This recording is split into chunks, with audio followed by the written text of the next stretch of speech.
Here we go. Okay. So again, thank you everyone for joining us. This is the February 24th, 2026 meeting of the Design Review Board, Town of Waterford. This is a web-based call, so we are operating under the following procedures. The session is being audio and video recorded.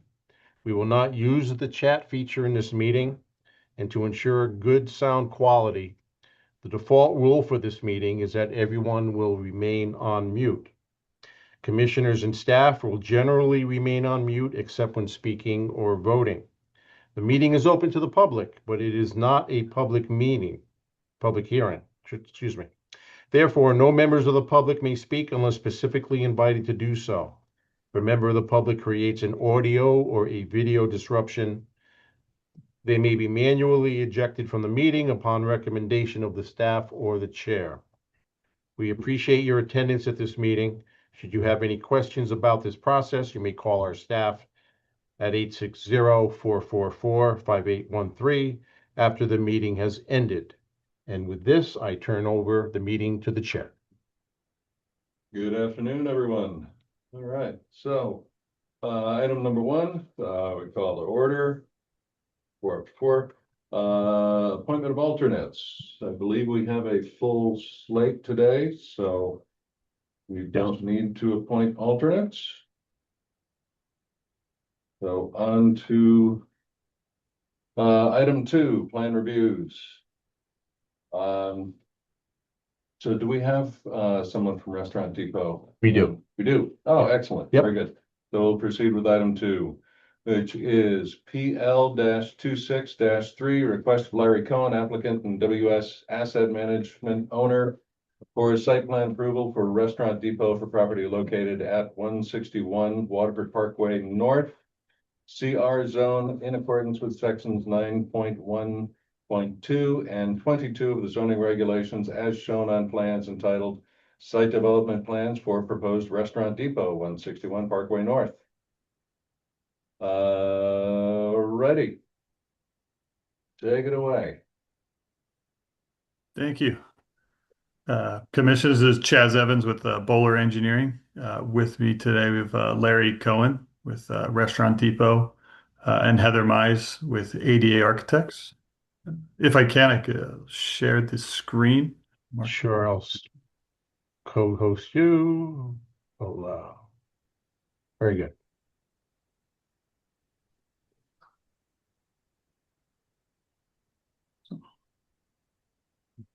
Let me know when everyone can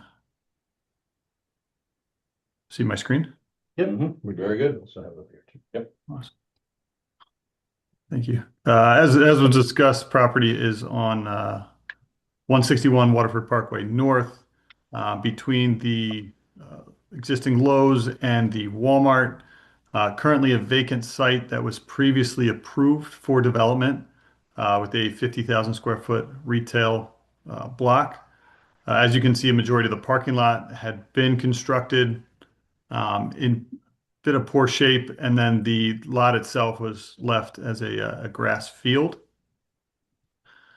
What's being proposed now is slightly more than 45,000 square foot Restaurant Depot. Some modifications being made to the parking lot with additional islands, additional trees, and additional buffer screening along Foster Road. There are now 4 loading docks proposed on the west side, which is similar to the original approved plan.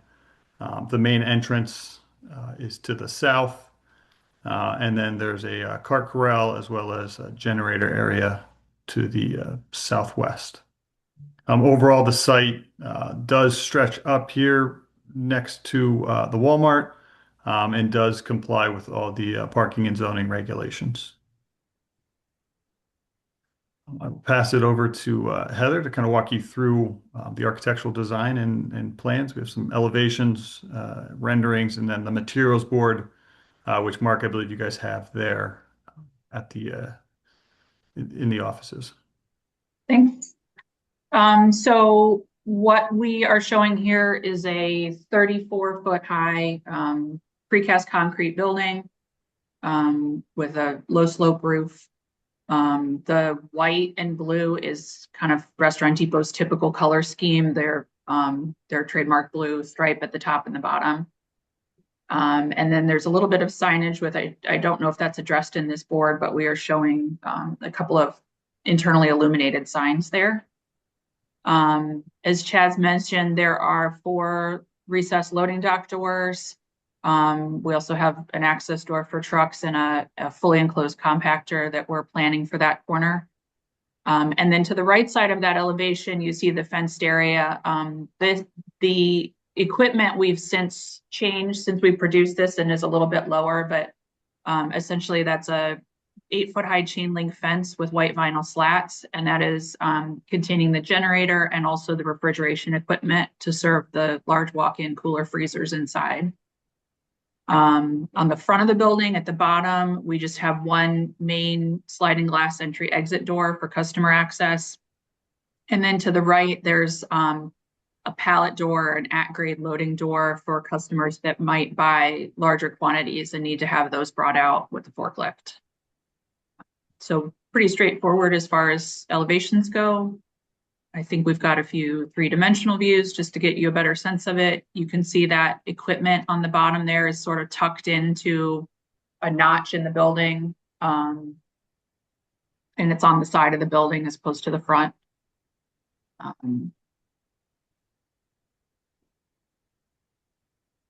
think we might have one more view. No. And then these are the material boards. Again, pretty straightforward. The sliding glass doors are clear anodized aluminum. We have the Restaurant Depot blue. I think in this case, the only yellow we probably have is on bollards on the exterior of the building. And then a white painted field.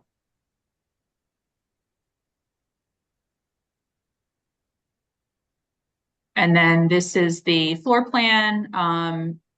You can see the large rectangle that's kind of 1/3 of the way over on the left side is the walk-in freezer. And then to the left of that is all walk-in cooler. And so that is what the exterior equipment is supporting. And then receiving up there on the north west corner with the 4 doors. The majority of it is high pile storage on racks. And then in the southeast area, we have some smaller type racking, some checkouts, and then offices and restrooms and just general support areas.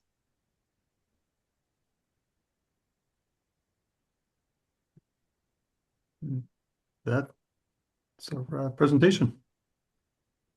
This is strictly takeout. Shopping, yeah. Okay. So, all right.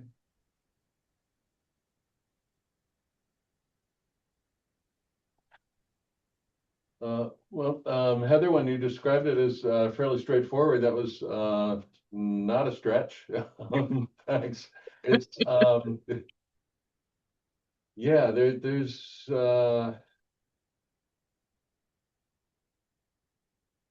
it's a big white building with a couple of blue stripes.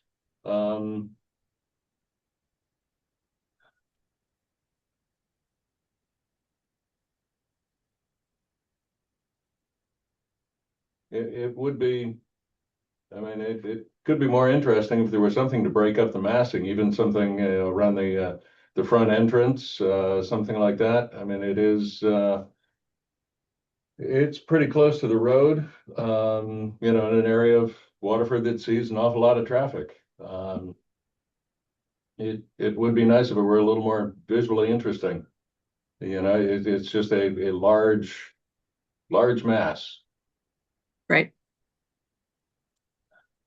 Well, I have 2 thoughts on that. One is not to say that it needs to be exactly a big white box, but part of Restaurant Depot's strategy with their buildings is that you can see their cash and carry operations. So they don't want people to think, oh, this is a beautiful building. Like often the Costco's have a lot of architectural interest to them. They're kind of going the opposite direction here because they don't want their customers to think they've sunk them a lot of money into the building and therefore they're going to overpay for their products. So that's one strategy. You know, we have looked in the past at doing some different things with paint. If we start to get into playing with the building massing and doing a lot of like stretching in and out and things like that, it really does begin to impact the way that they stock their products and the ability for them to efficiently use the building. So that's where the squared off box tends to come from. We certainly have some strategies that we've used in the past, and we could, do maybe with some paint, apply a portal over that front, just to draw attention to it. Often the buildings have a canopy to cover the front row of parking, which we were not able to do here because of this being a previously approved site. So this one looks a little bit more stark than the standard, I think, because it's missing that canopy feature. Right, okay, yeah, I understand a bit about strategy. The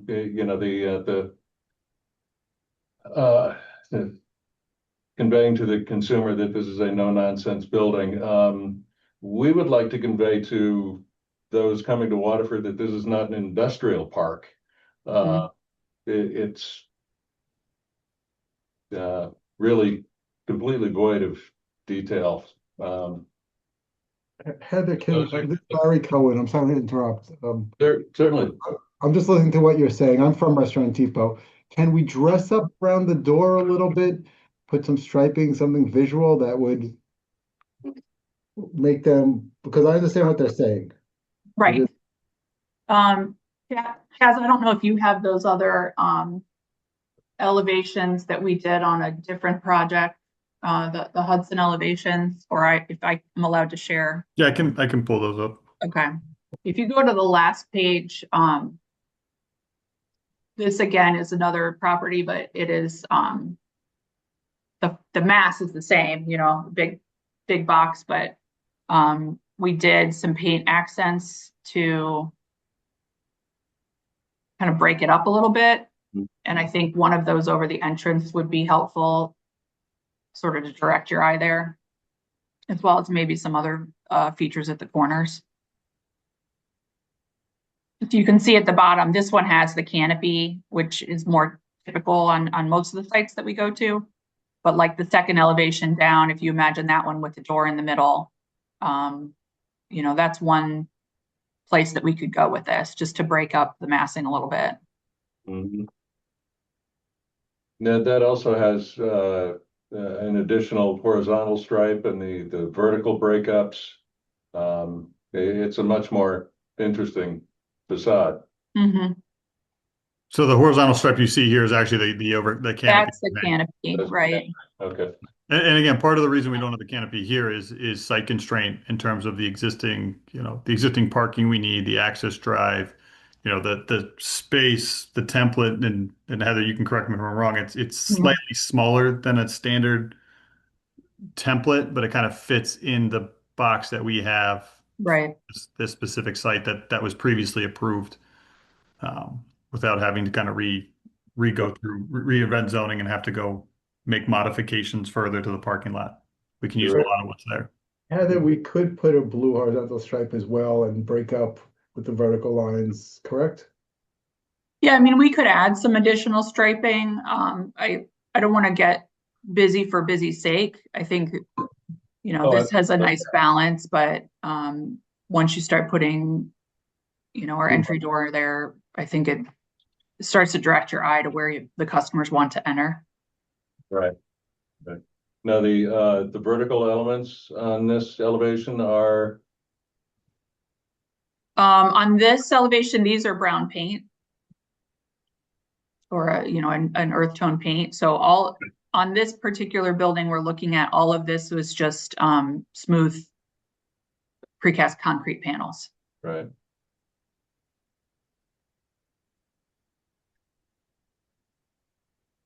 I don't think it adds a whole lot, those tan verticals, the color you got in white and the blue, and then I don't know, the tan colored or brown color, just maybe if it was a different color, I don't know, but it just detracts. It's a clash. I don't like it.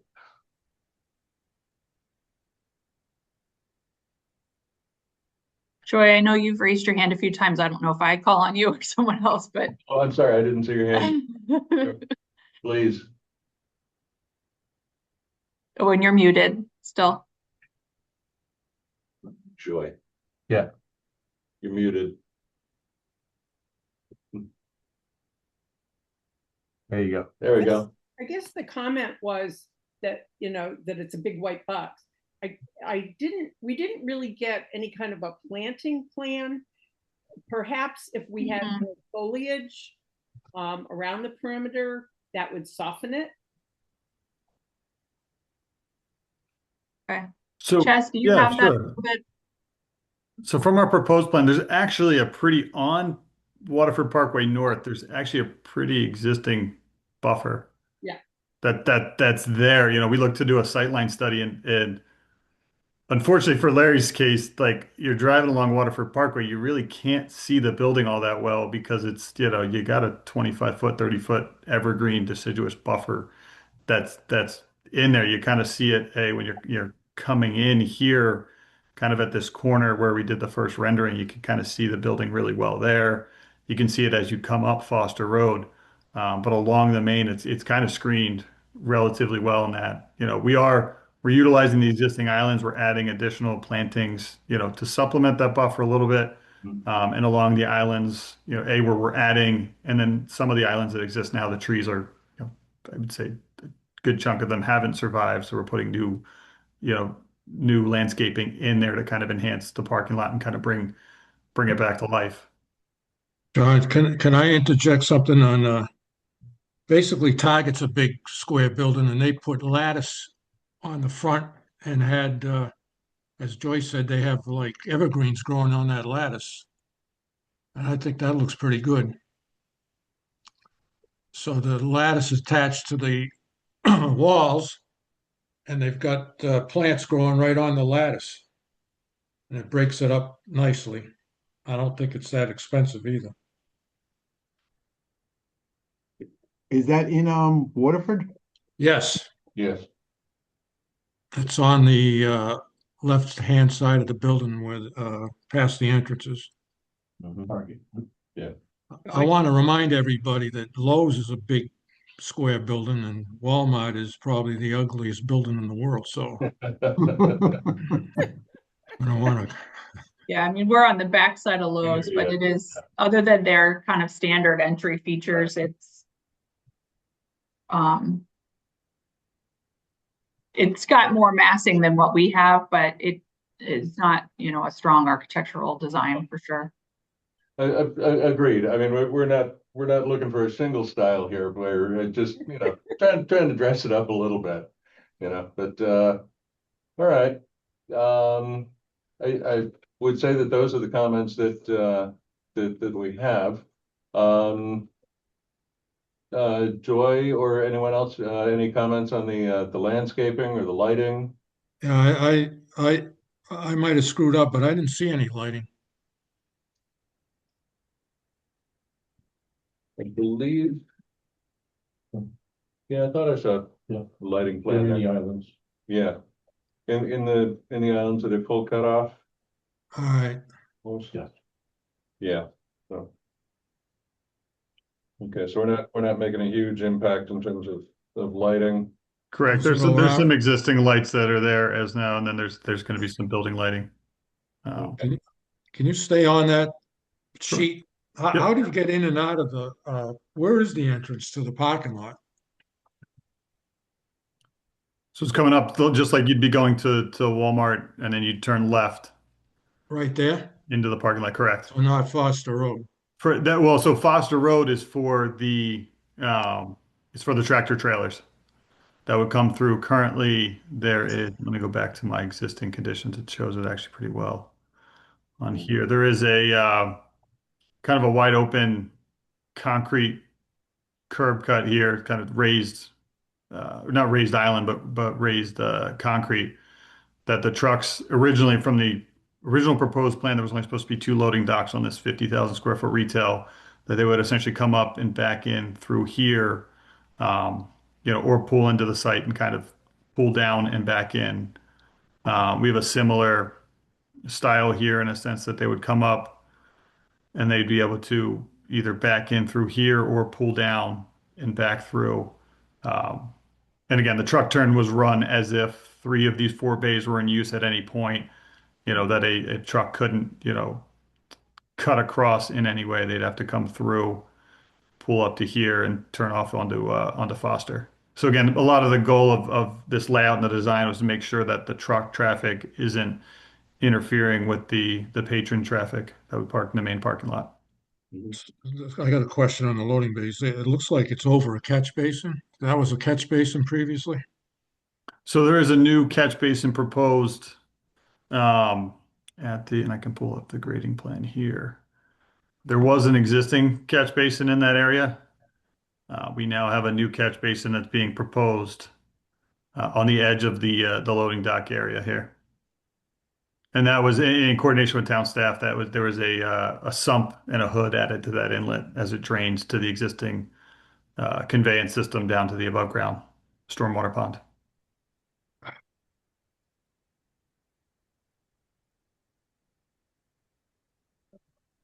I got a question on the HVAC unit on the roof. It's not near the edges, right? It would not be visible basically in the parking lot. Yep, we did, and there's a sightline study near the back of the packet. But yes, we did check all of those. And what is a canopy? What kind of tree is a canopy tree that you're planting for the plants? You're saying at time of planting? Well, you had canopy plant, you had trees interspersed, new ones, and it said canopy tree. Yep. Yeah, those are the, How big are those going to be when you plant them? It's a 2.5 caliper honey locust, so probably your 5 to 6 feet. All right, thanks. And what's the signage? You said that it's lit from within. Right, it's internally illuminated, so a cabinet sign. Is it only on the building, or is there also another one along? I believe that the goal is that there is a pylon sign that services the whole plaza. I believe we have a spot that'd be on that pylon sign. Thank you. good. All right, any other questions? You good, Bob? No. Wasn't excited about those vertical brown. Yeah, I thought they stuck out a bit. It's just paint. Yeah. I think it's kind of, Right. it is what it is. It's Yeah, so. With those recommendations. So specifically, what are we looking at?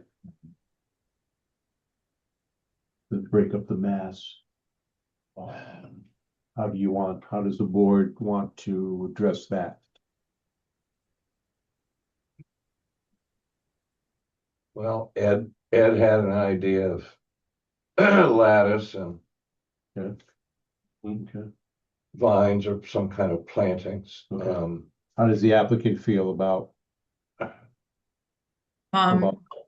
I don't know what Target has specifically. Anytime you put something that grows and needs water on a building, it makes your architect nervous because we don't like water on our buildings. Sure. But I mean, I could take a closer look at that and, certainly. I don't think they're watering the plants on the building. I think they're in the ground, but it's a vine that grows up on that lattice. Okay, I'm just thinking, like ivy gets into your walls and causes all kinds of problems. Understand. Yeah.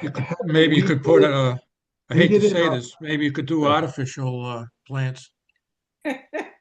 Yeah, we did it in our corporate office and it grew a little in one side and not the other side, and it actually looks terrible. I'd rather do something architectural that we can make nice. I mean, maybe Heather, we can put our minds together and see if we can dress up the entrance a little or something, and because I hear what they're saying. I do, yeah. I mean, I think we could, it's our easiest go-to, I would say, is just painting the building and adding interest, but still on the flat surface. If that sounds like maybe not the direction to go, there's other things that we can do with like applying texture to the building so it looks more like block in one area instead of just a flush surface.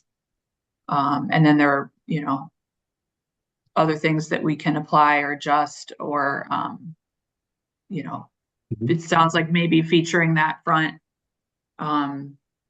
piece. And I guess my question would be, how much of that do you want to wrap around the backside of the building that's not really visible to anything except the Walmart Garden Center? Are we just interested in kind of making the front and maybe the side look a little bit nicer? I would say yes. Yeah, the front entrance area would certainly be, lend itself to, a little more development, and going around the side between, Restaurant Depot and Walmart, a little bit more visual interest there would serve, certainly. So why don't we put our heads together, Heather, and see if we can send them something? Okay. My only issue is I'd love to get this kind of resolved, but I don't think we're gonna resolve it right now. So is there any way around that for you to do a recommendation and we'll come up with some stuff? Yeah, well, at least the way the process is going to work is, this is going to be reviewed by the Planning and Zoning Commission, right, for site plan, and that's scheduled for March 10th. So if there could be some guidance, and the Planning and Zoning Commission can take the recommendations of the Design Review Board and incorporate those into their final decision. I'm on tape. Here I am. Okay, just to show you, it's me talking, so Mark. So one of the recommendations, what the board typically does is they can bring it back to you to come up with some alternatives. Either we can discuss those alternatives when they come back, or not necessarily another meeting with the applicant, however, but I can take those alternatives that you come up with and take it from there and put it in front of the commission. Sure. As well. I would prefer that. I mean, there's part of me that says just leave it the way it is. So it'd be nice to see what ideas. Okay. Mm-hmm. So that's kind of an informal review process, Yeah, and then yes. you can add your recommendation separately to the board, like this is what the applicant came back with, and we think this is the right direction, something like that. Yes. Yes. Yep. So we can work on that. Mm-hmm. Feel that's right. So we're looking at something to break up the mass, whether it be texturized or color, something like that. There were two Right. things. What was that? It? Yeah, I think that was about it. Mass. Okay. Yep. Good. Okay. So we can take that. So I guess we have an understanding then of coming back with some alternatives on that. And we'll take it. I'll take a look at it. Very good. Thank you. Thank you for everyone's time. Thank you, everyone. Thank you Love very it. much. Very good. Thank you. Okay. Okay. Need a motion from us. There should be a motion to at least memorialize it, that they will be coming back with an alternative. Okay, I agree, so. Yes, Move acceptance with the understanding that they'll be coming back with some alternative design ideas that this commission can yes, look over and and provide recommendations. just provide further recommendations to P and Z. Yes. Sounds good. I believe that's it. That's the motion. Okay, that's the motion in front of the board right now. Is there a second? I'll second. Very good. Vote. And all in favor? Aye. Aye. Thank you, Joy. Thank you, Ed. Very good. Thank you. Excellent. Thank you, everyone. Yes, Ted, thank you, Heather. Ted, thank you. All right.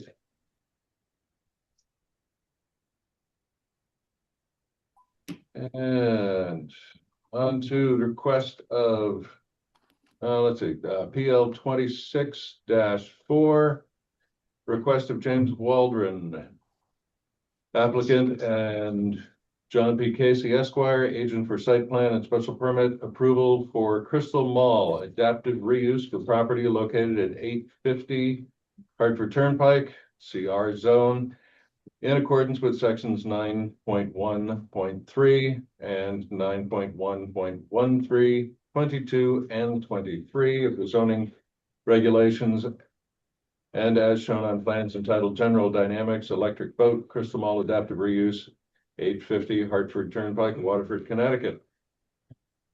Very good. All right, gentlemen. Thank you, Mr. Chairman. For the record, I'm John Casey, partner with Robinson and Cole, representing Electric Boat Corporation in this matter. As you can tell from the call, this is the redevelopment of our underutilized shopping center. It's going to be transformed into a vibrant corporate business, training, and research and development center for General Dynamics Electric Boat to support their very unique industry of creating the world's best submarines. The owner and developer here is Electric Boat Corporation. Jim Waldron, who's listed as the applicant, he's our contact. He's on the call here today. He's the manager of facilities and real estate.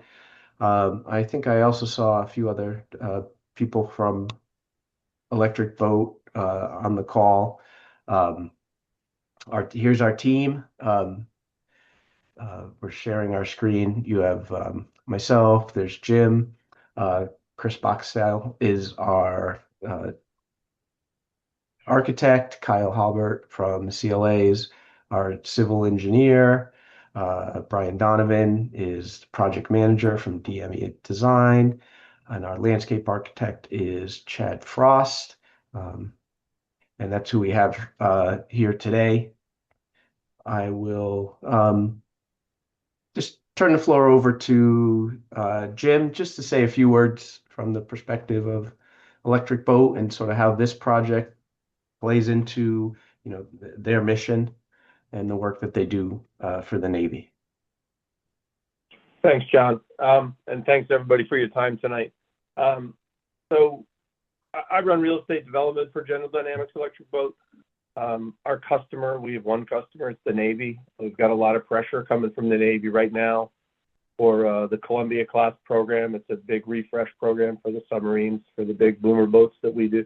We provide the Navy. And those boats that are actually in the ocean are timing out. So there's a lot of pressure to make the schedule to get the new boats shipped out so that we can make sure that we provide the the protection. The Navy provides protection for all of us for what these boats do.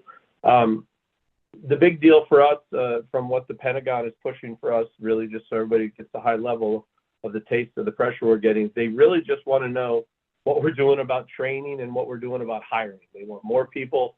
They want to build boats faster. We got to train to cycle these people through. One of the assets in this whole plan is the Sears building that is going to be our workforce development school that we're building out. And that's our real biggest priority for me. It's the thing that everybody questions me on a daily basis back at EB. So that's inside the whole solution.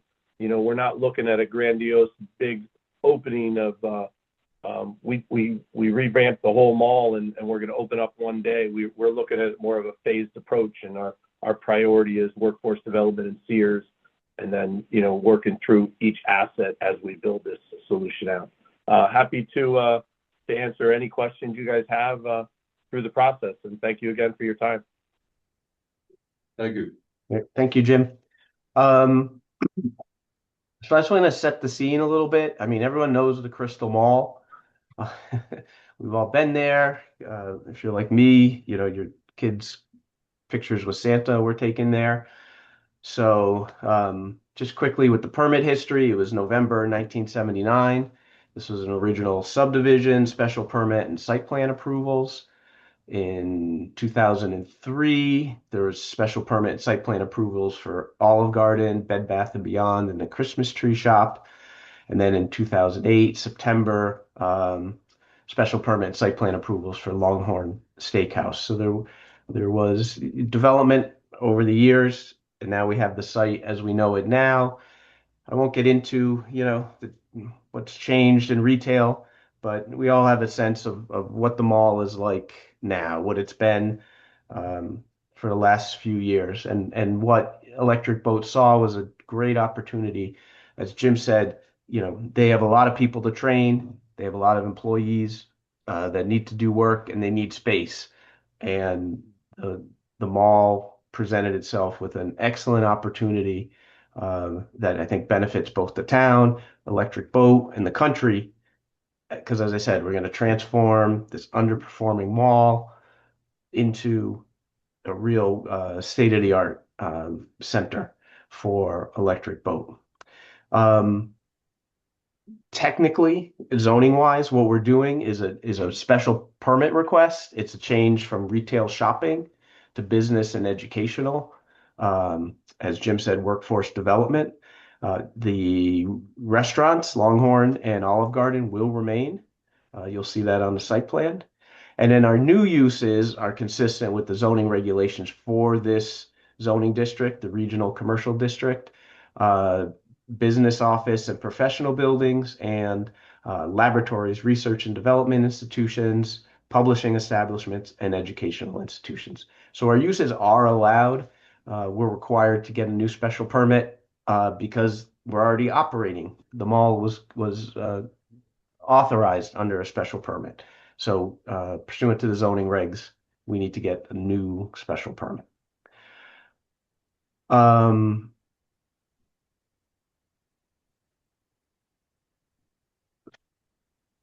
I will just sort of, again, set the scene a little bit. Everything that Electric Boat proposes is going to take place within the well, there's more than four walls, but within the existing footprint of the building. There's no new building construction proposed, and you'll hear a little bit more about that. But as you'll see, there's significant improvements to the parking areas and landscaping to change this. We don't want to look like the mall with new people in it. We want people to know that it's something different now. It's going to be, Electric Boat's center. So with that, I think, well, there's a quick view of the site. Maybe I'll just, so I can rest my voice and you can hear another voice. I'll quickly turn it over to Kyle Haubert, and he can just lay the groundwork. We won't go into all the dirty details, as Kyle said. He's interested in a lot of things below ground, which this board is not as interested in, but I think give you the lay of the land. Exactly. I can give you a real quick lay of the land here. Again, Kyle Haubert from CLA Engineers. We were the surveyors and civil engineers for the project. Just to orient everybody on this slide, to the upper left, you'll see that's the Target area and the Olive Garden area. And then the mall itself kind of central to that plan. And then further to the right is the Longhorn, and then a little bit further is the Home Depot. And you'll see kind of running diagonally through the sheet is Route 85. The entire property fronts along Route 85. And then I-95 runs kind of along the bottom of the sheet, right where Brian's highlighting there. So you'll see the facility is surrounded by current, developed commercial retail, both on each side of it and and then partially across of Route 85 as well. And then it's bound by undeveloped woodlands, kind of to the southwest of the property, before you get to the I-95 corridor. Again, the portion of the project that I worked on is primarily underground and not, really I'm sure a big concern for you guys. So with that, I can pass it over to Chris Boxstall from FCA, and he can speak about the actual floor plan and footprint of the building.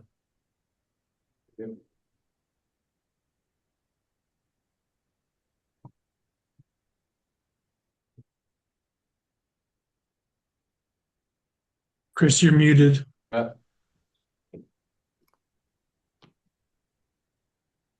Thank you. I would have kept on going.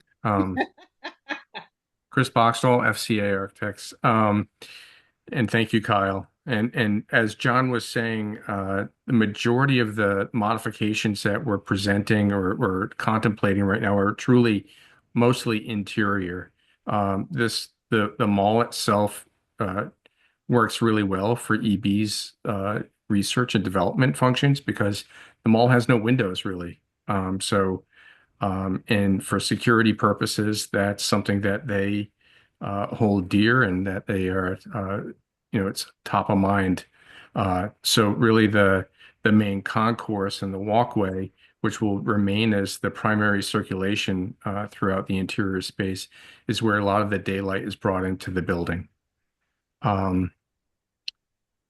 With that, we are going to be maintaining the 4 or actually 5 primary entrances. So we have one that's in between Macy's and JCPenney. Thank you, Brian. We have another one that's just to the north of Sears. And then we have the one at Sears, which will be the workforce development entrance. And then at the lower level, we have we have that one, thank you, in between the Bed Bath & Beyond and Sears. And the other one, which is going to be our visitor center, and that's where the food court is currently located. With that, what we're trying to show here is the majority of the spaces that are in blue end up being a lot of primary office spaces. Thank you. In the green is where the workforce development, as Jim mentioned, which will be really a lot of classrooms and training facilities. And then you have the Macy's and the JCPenney, which are going to be more on the research side. What you're seeing in pink on the screen, those will be accessory uses that may be conference centers, health center, sort of support spaces that will support the population that we have here. And the little yellow boxes that are probably hard to see here are additional and new bathrooms and wellness centers that will be spreading throughout the floor to make sure that the occupants have the right support. Let's see. So just going through my notes here. Through this, we have done an extensive life safety and egress study. So at this point, we've determined that the current egress components and life safety components all meet today's egress requirements. So that's not going to change much. I don't know, Brian, you want to go to the next slide, please? So the elevations are hard to put. The building's so darn big.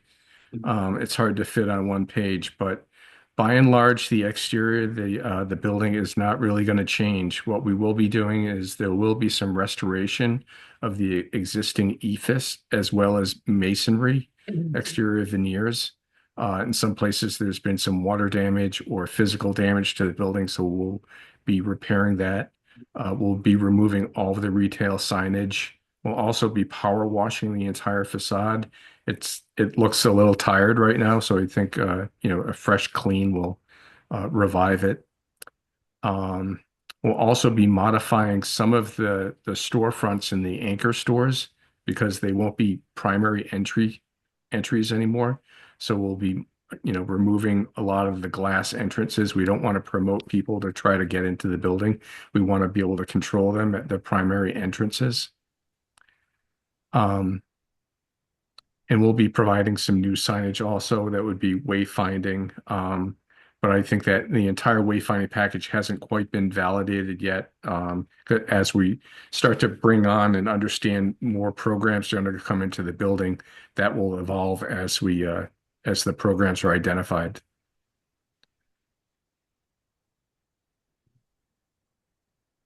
Chad? Sure. Very good. Good afternoon, everyone. For the record, my name is Chad Frost, principal with Kent Frost Landscape Architecture based out of Mystic. Very happy to be in front of you going through this, and also excited that the majority of the changes are happening outside. The majority of what the public will experience is some significant landscape improvements that we've discussed with town staff for a little while as to what the public was hopefully looking for through this project. And bringing the entire site up to the current requirements, if you will. And Brian, if you want to jump to the next one, we'll just pan in and zoom through them kind of quickly. But this is that main entrance that where everyone is used to kind of coming in by Home Depot. I'm just going to highlight some of the big changes because it might not look like there's too much, but there's quite a bit going on. We start coming in there. There is a new kind of entry threshold, new signage happening to either side. We do have those details in the back, basically from a size perspective. Materials have yet to be determined. But we're trying to create the threshold out there at the entrance and really start that brand and the sense of a campus. We then have a new center island, a new sidewalk, new street trees that all happen as part of that entry experience.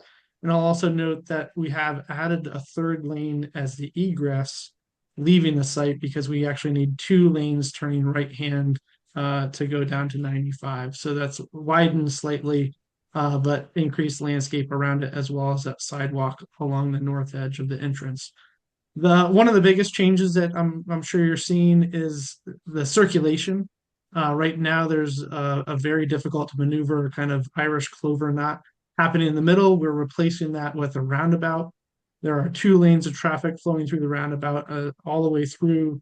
It is large enough for full-size semi-trucks to be able to make it through as they service Home Depot or if they need to come to the site as well.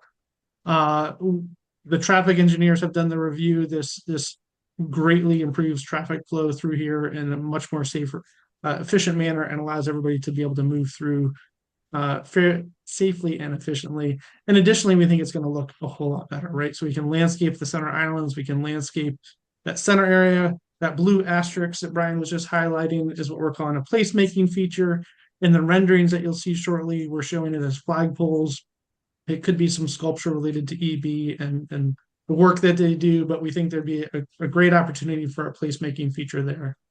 Additionally, the biggest change along this whole frontage is the buffer that we're putting along that road right there where Brian's highlighting. There is no real buffer there. The parking lot extends all the way out to the road, and you basically cycle through the road as if you're cycling through the parking lot itself.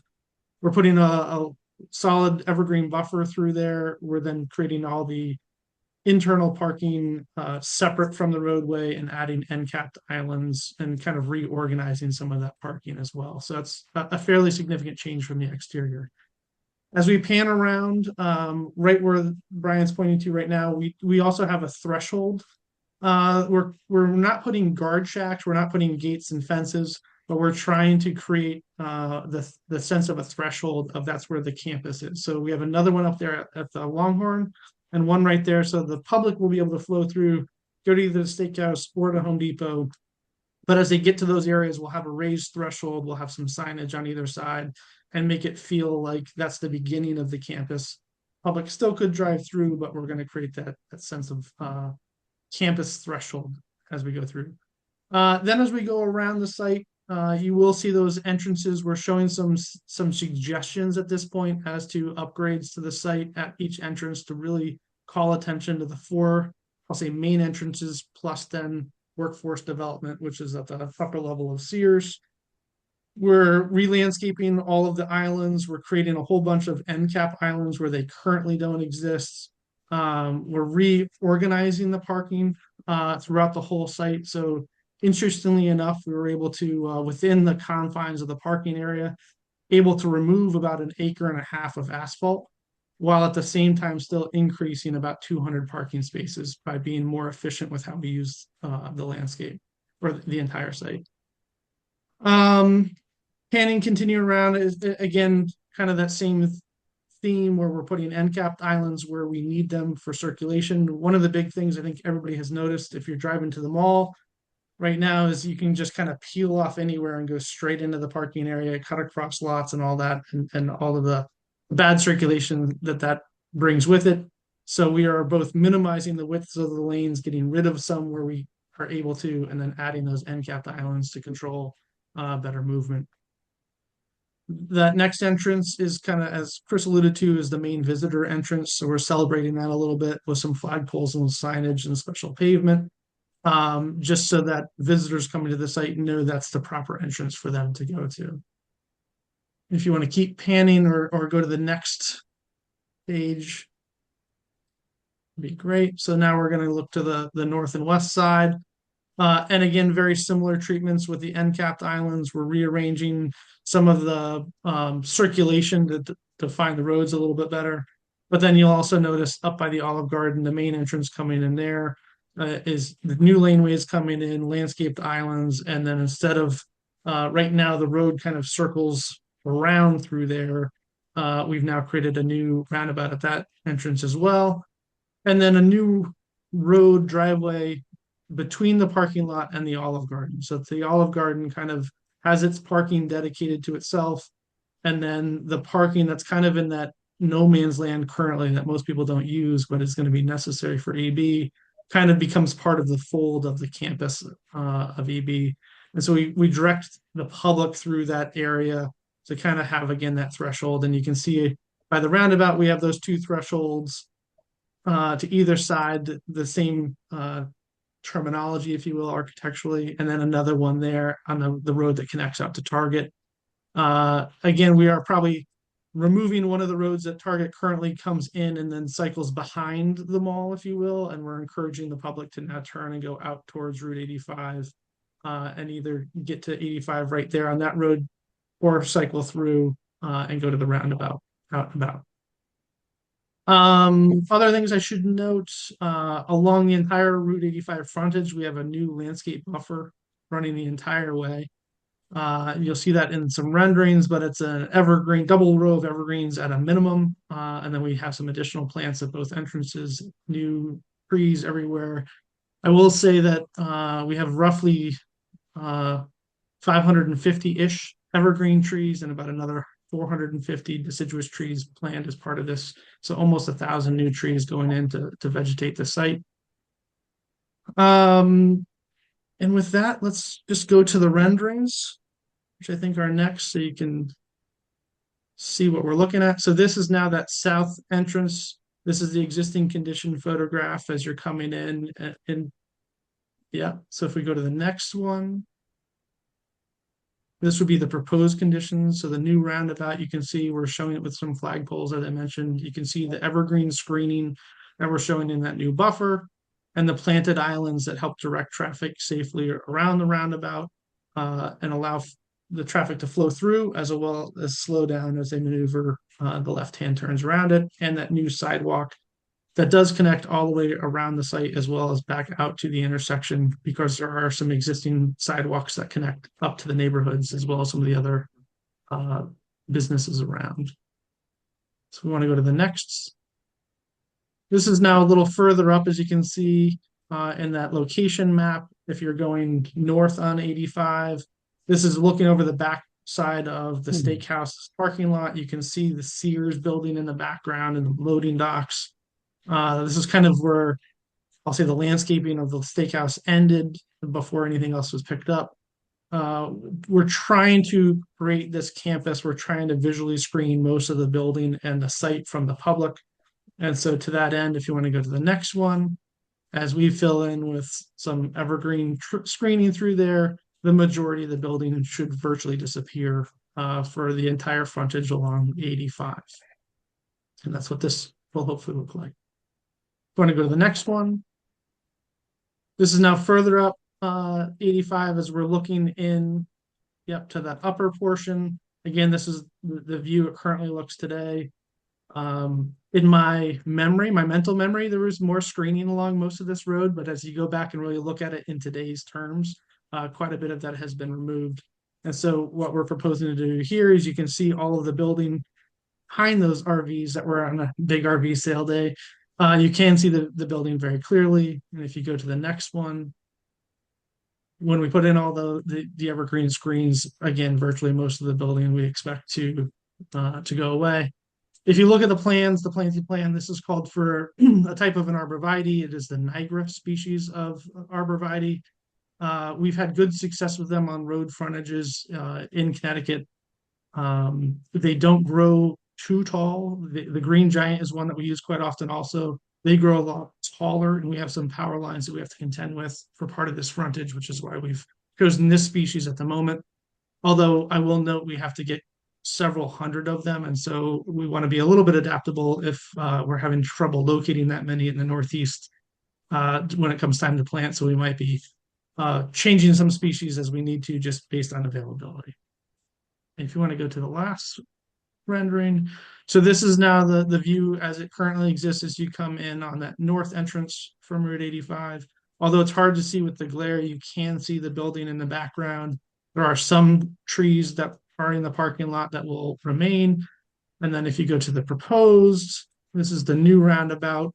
Exact same vantage point. The building has now mostly been obscured with the new evergreen buffer on that side, the roundabouts, the planted islands, and the additional screening that we're able to put in. In the planting plans, we're calling for a variety of plants in most of the planting beds to be determined during the design process. We're showing in this one a little bit more ornamental, and the other rendering more grass-based scenario, but knowing that we're going to kind of change and evolve that as it goes, and in some cases maybe even putting in some annuals for pops of color. The last thing I should note is the lights. They were in all these renderings. They are in to scale. They're the same size lights that are currently out there, but it's a brand new fixture and in new locations.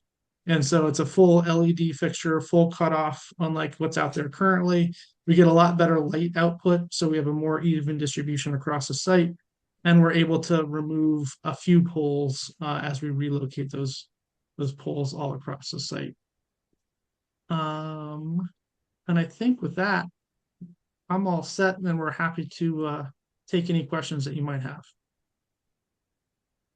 Very good, thank you. All right, questions from the board? I got one based on mealtime for EB employees. You show parking spots in the Longhorn and Olive Garden being upgraded. Are those in the count for the EB employees, or is that, are they separate? I can address that. Kyle Habert from CLA. They are accounted for separately in the parking count. All right. The second question is consideration being given for food trucks? I mean, was a big deal at in Groton, and food deliveries, you know, the new style of getting meals. I'll jump in. This is Chad Frost again. We have thought about it. We know there will be some on-site food facilities with permanent built-in restaurants and things like that. Mhm. But there are some of those plaza spaces where we do have some space available. They could pull off out of the way and out of traffic if that is something that EB really wants to do. And also, you mentioned the entrances down with J.C. Penney on the north side down below. You didn't show any. Are those doors going to be open when people are trying to get to work? Because it looks like there was no safety considerations there.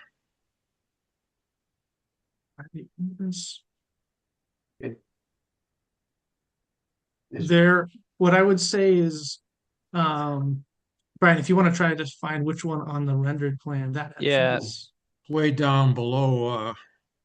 You show them. Yeah, right around there. Here. No, no, No. all the way to the, where you got, see the number one? Between the 1 and the 4? The end, yeah. Yeah, that's where you can come in there. Yeah, Yep. so that gets closed down now as and will not be part of the main entrance. Okay, good. So it's just those four main entrances and then workforce development. There will be doors, as Chris was alluding to, the glass might be replaced and there might be an egress or two door, whatever they need for emergency egress, but all the Yeah. access from the outside won't Just be be allowed. for emergency. Yeah, we've been meeting with EB Security. This is Brian Donovan from DME, project manager. Their goal is to try to secure the site with these minimal main entries, which were the main entries to the concourse of the mall. So they want the majority of their staff and people coming to the site to pass through those 5 so they can control all access to. There will be many egress doors per code, but they'll all be egress only, exit only, and they'll also be monitored by their security team. The existing entrances that are to be eliminated or filled, assuming they will be filled with similar block material to what's existing. I think the materials haven't been determined yet. I think the masonry infill makes sense just so there's continuity of material. I think there's also an opportunity for branding in some of those locations. So I think as long as we maintain the security, there might be an opportunity to sort of bring a little excitement to the building also. Very good. Speaking of branding, someone mentioned earlier new signage, the EB General Dynamics signage on the building. Yes, there'll definitely we'll be adding some wayfinding and it'll probably be integrated into the branding as well. We're still sort of figuring out which groups are coming here. So at that point, we haven't really made that determination as far as what the details of the sign, the size and the content yet. Mm-hmm. I will add to that since I was the one that brought it up. We do have 4 signs out at the road entrances that are in the packet. They're in there, excuse me. So as a size requirement, right now there's about 500 square feet of signage. We're proposing about 100 each on each of those signs, so we'll have about 400 and change. But we wanted to get that in there just because we have to go through this long process for zoning approval. Again, the actual materials of that sign are still being developed from the zoning regulatory process. We wanted to let you know that we're going from those couple of very large, tall signs with the Crystal Mall logo on them to a ground-based sign that will still have the EB branding on them, but a smaller amount of total square foot of sign. Very good. Very good. Not often we have someone who's looking at planting an additional 1,000 pieces of shrubbery. That's a wonderful thing. Any irrigation plans? Excellent question. There's no permanent irrigation plans. All the species that we've selected are native or naturalized to New England. We source all the material from Connecticut or as close as possible. And it gets temporary irrigation, like the bags and watering and things like that during the first year or 2 if needed. But then we don't have any permanent irrigation after that, as they should be okay in the situations we're in. Okay. We do have some pretty robust details in there as far as, because a lot of these are islands and they're in an existing parking lot. So, cutting out that existing asphalt, removing all the gravel underneath of it and putting in good planting media so that those trees can survive. Very good. Okay. My concerns about gatehouses were addressed. I like the Threshold. yes, the thresholds. I like that. It's good. Okay. Any other questions from the board? I got a curiosity question. Yeah, mine too. Mine too is the crystal chandelier. I win. I win. Add that on your bingo card. Okay. Jim? Anybody? Yeah. What about it? Sure what the answer to that is. We've talked to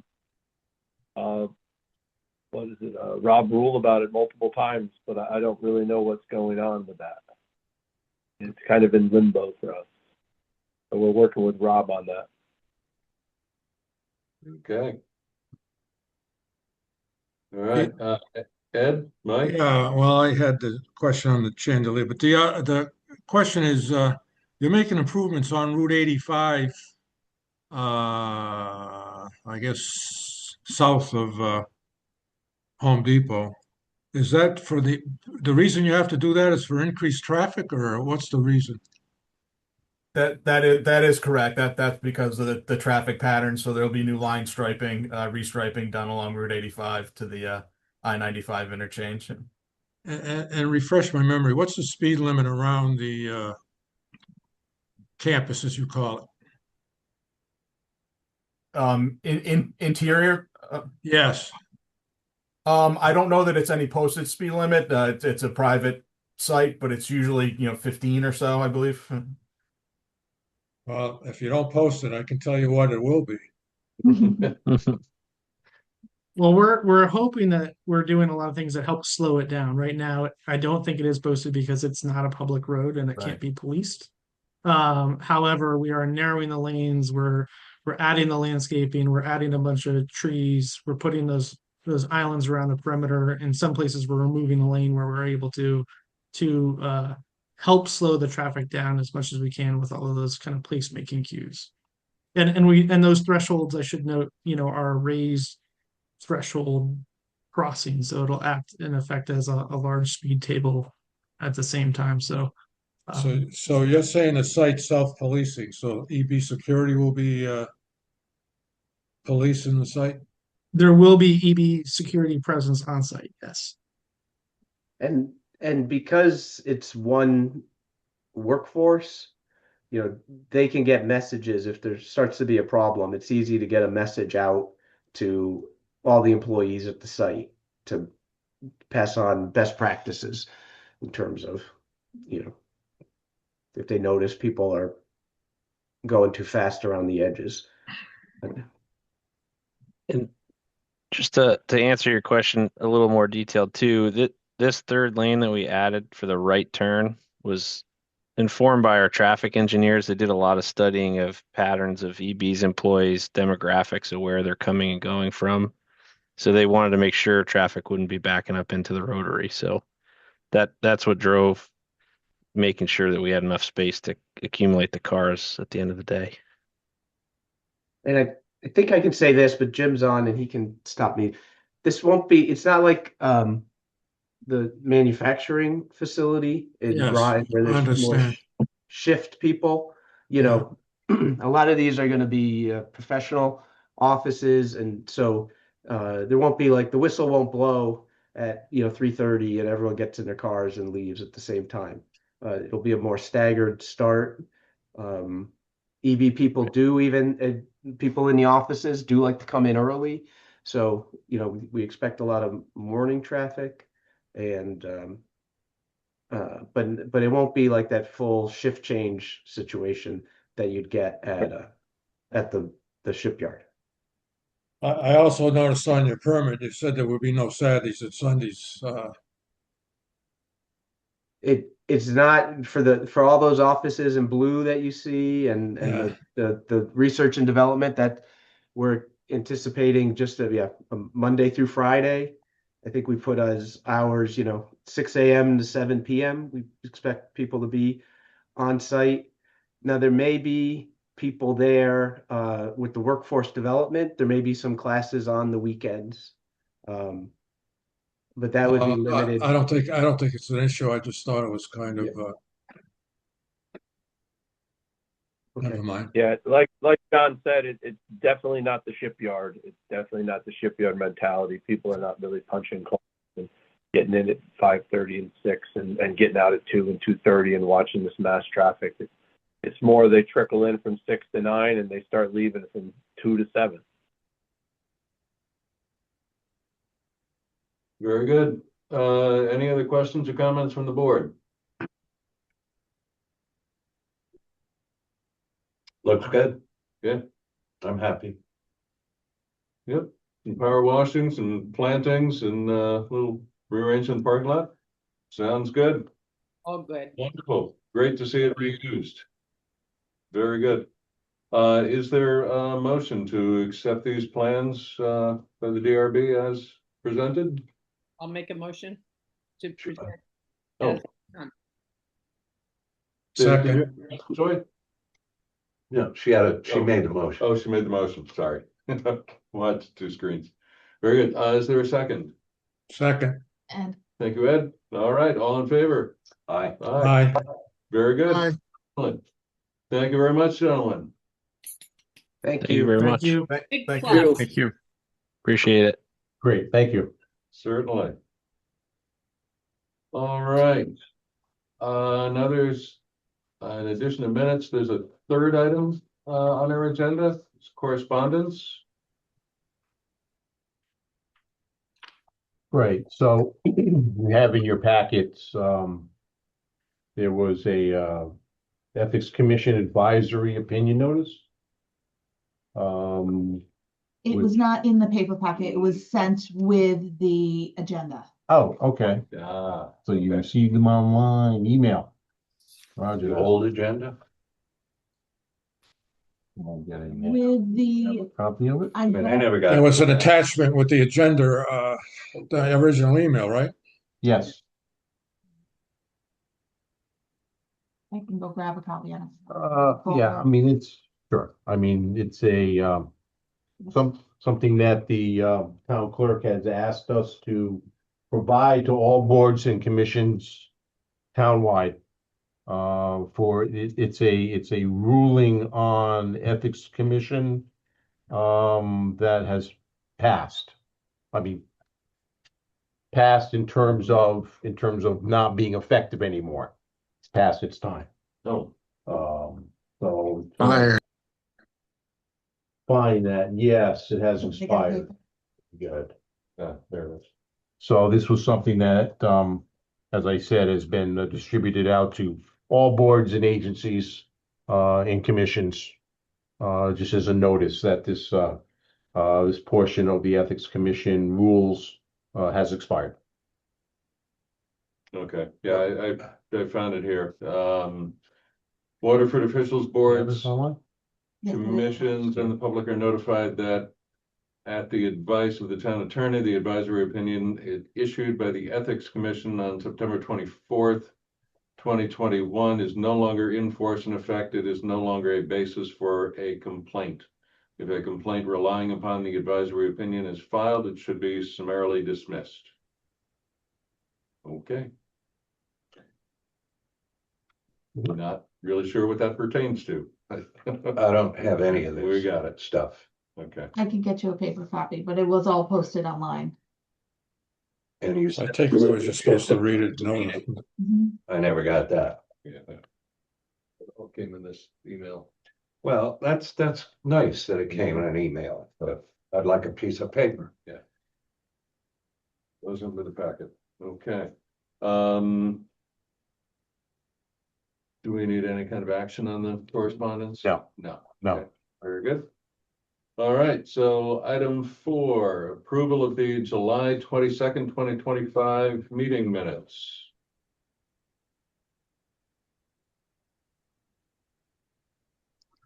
All right, to refresh everyone's memory, that was Project Learn, the old Southwest School. I make a motion to approve. Is there a second? I second it. All in favor? Aye. Okay, minutes, July 22nd, 2025 are approved. And last but not least, is there a motion for adjournment? So Make a moved. motion, Joy made a adjourn. motion, I second it. Wow, everybody. It's popular motion. Whoever's All right. allowed is Ed. Thank you, Bob. Thank you, Ed. All in favor? Aye. Aye. Someday I'll figure out how to turn my video on too. It's okay. Very good. Thank Okay. you all. All right, everyone. Thank you. Thank Aye. you. Good day.